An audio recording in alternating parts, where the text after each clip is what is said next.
My people, what's good? Welcome back to the channel. Welcome to Patala FC. We are within Champions League format, renewed, reformed. Who shall do it? League formats now. Interesting stuff. The whole UEFA format has been shifted to the American style playoff format. I think it gives a lot more teams a chance, but I'm still going to say for the Champions League, either Barcelona, Real Madrid, or Manchester City, in my opinion. We'll see as we get closer if my predictions even make sense.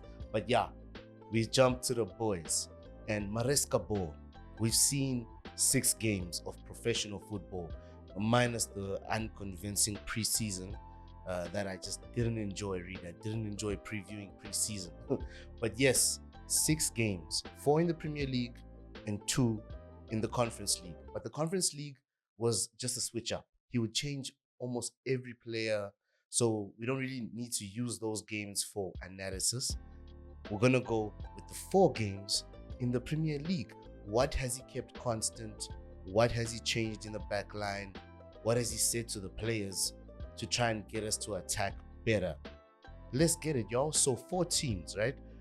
The one against Man City, the one against Wolves, the one against Palace, and the one against Bournemouth. Look at the constants. In terms of backline, same backline against City, same backline against Wolves, same backline against Palace until Malo Gusto gets an injury and Axel Disasi comes in. In terms of midfield, Romeo Lavia, who convinced in preseason, he was probably the brightest spark of our preseason, guys, honestly. He plays the first game, gets an injury or a knock of sorts, and then Enzo Fernandez comes into the deeper line role. For the first game, Enzo did start as a cam with Cole Palmer on the right wing. Christopher Nkunku also started the first game of the season against Man City, but as a left wing. That's an interesting one because since then, it's almost like Maresca has learned that Nkunku's not a left winger and he's never really deployed him in that position ever again. Jackson has started every single game in the front line. Moises Caicedo has also started every single game. Of course, in goal, Sanchez has been trusted, and it looks like Sanchez is improving.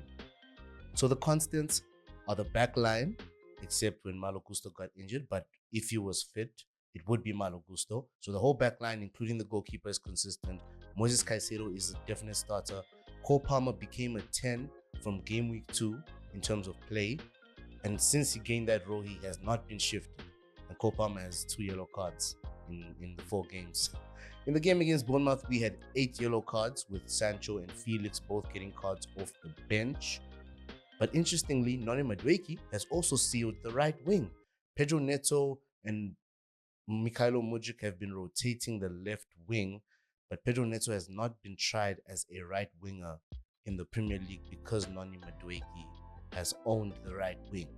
Now, interestingly, Pedro Neto will come off, Mikhailo Mudryk will come on, Pedro Neto will come off, Jadon Sancho came on against Bournemouth. So the left wing seems like a triple threat right now, when I believe that Pedro Neto should now start contending for the right wing against Madueke. And I believe strongly that Pedro Neto will be more effective on the right side of the pitch. That's where he played mostly for Wolves. That's where he plays for Portugal as well. So Pedro Neto, I think we're making a mistake in deploying him as a left winger. Yeah, we need to shift that up, guys. Now, in terms of striker, we have put our faith in Nicholas Jackson, and he has converted a fair number of goals. I think it's 2 or 3 now in the league, and that's not bad. Jackson's not doing badly. But when Kunku came on against Bournemouth and his link-up play with an effective left winger in Sancho, and in most games, Madueke's actually been very good in the one-on-ones. So if Sancho and Madueke are having a good game in terms of wing play and taking on their men, and their instinctive instruction is to look for Nkunku or Jackson, but we're hoping for Nkunku in my lineup if we're going to discuss our best 11 right now after these 4 games, guys. And that's the 11 we should build, right? One interesting point that we didn't touch on is that Vega started the last game against Bournemouth, but in midfield. He played the Conference League games, but as a left back that inverted. First game, Gusto was the one inverting into midfield. Then we'd become a back 3. Second game, Gusto again. Third game, it's almost like Gusto was doing it a bit less. Cucurella was doing it a bit more. inverting into midfield. For the Bournemouth game, entire switch up. Back three, but Cucurella was given the license to flank along the wing rather than invert into midfield. He was almost a left winger in moments, providing that option high up the pitch. And Vega would almost become the left back of sorts, and then Caicedo would be the lone DM in midfield. So Maresca's trying different things. We've known that he plays, here it says 4-2-3-1, but we all know Maresca plays a 3-2-4-1. This guy is watching soccer all the time. It's a back three, and then we see how we work with the holding DMs and the four in front of them. So it's an interesting one. And I believe in terms of the best lineup right now, Jadon Sancho already makes it in for me. So in typical Chelsea fashion, we have 3 Englishmen, 2 Frenchmen, 2 Portuguese, 1 Ecuadorian, 1 Belgian, and 1 Spanish man in my best Chelsea 11 from what I've learned after 4 games. And let's get it, y'all. In goal, Robert Sanchez is our Spanish man, the only Spanish man, which means I have demoted Cucurella. And forgive me for that, guys, but I'm thinking it's time to give someone a chance. And that's why they're 2 Portuguese men, because I'm putting Renato Vega as our left back / inverted fullback. He needs to be the one to invert into midfield from that side. I think he's better at it. He's better at recovery. He's stronger. He's got the pace. He doesn't need to be the man going forward to take shots. And then back line, the rest of it stays the same. Levi Colwill, Fofana, and Gusto. That consistency that Maresca is actually building, I like it. I love it. I love it. And then midfield, Romeo Lavia when he returns, and Moises Caicedo, which leaves no space for captain or vice captain Enzo Fernandez. And I believe we can be a stronger team without Enzo. If this is our best 11, not the 11 we'll play. I'm not saying we'll play this 11, but best team on the pitch, I believe. And then in the 10 row, Cole Palmer. Cole Palmer is owning it. I think he's going to get better at it as the season goes along. More lethal, more decisive. You know how we do. And then it gets interesting, guys, because this is where you guys will look at me and wonder, what evidence do I have to be placing Neto on the right wing when he hasn't even played there in the league? It's because I know Neto is capable of decision making that Madueke is in need of polishing. Does that make sense, guys? And I'm not going to regret the decision, because I feel Neto is a right winger, and we're not playing him as a right winger. He's being taken off the pitch from left wing to bring on actual left wingers when he's not even playing his actual position.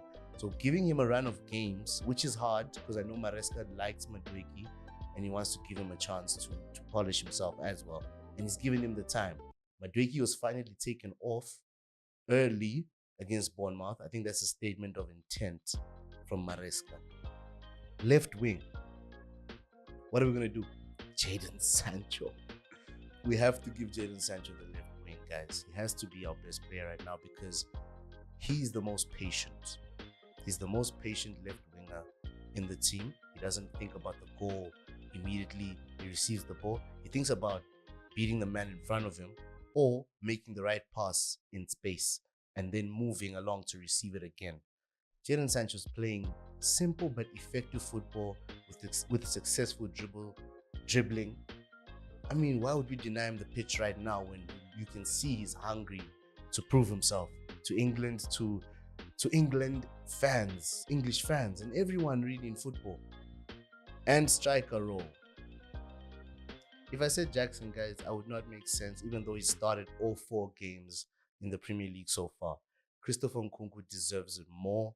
Jackson off the bench might make Jackson more hungry to prove himself. And it's the first time that I'm losing genuine faith in Jackson. And I've always believed that by now he would have polished himself in the small things, the one-on-ones, the way he takes them, the timing of the shot. Don't take a first touch when you know someone's closing you down. Make a different decision. It looks the same as when he arrived in moments, and that's concerning for me. So I'm gonna give Nkunku that role. And let's get it, y'all. That's me in terms of the 11 we should play if we meet a juggernaut anytime soon, which will be after the international break, after the next 5 games. Liverpool, this is the kind of team we should play. Let's get it, y'all.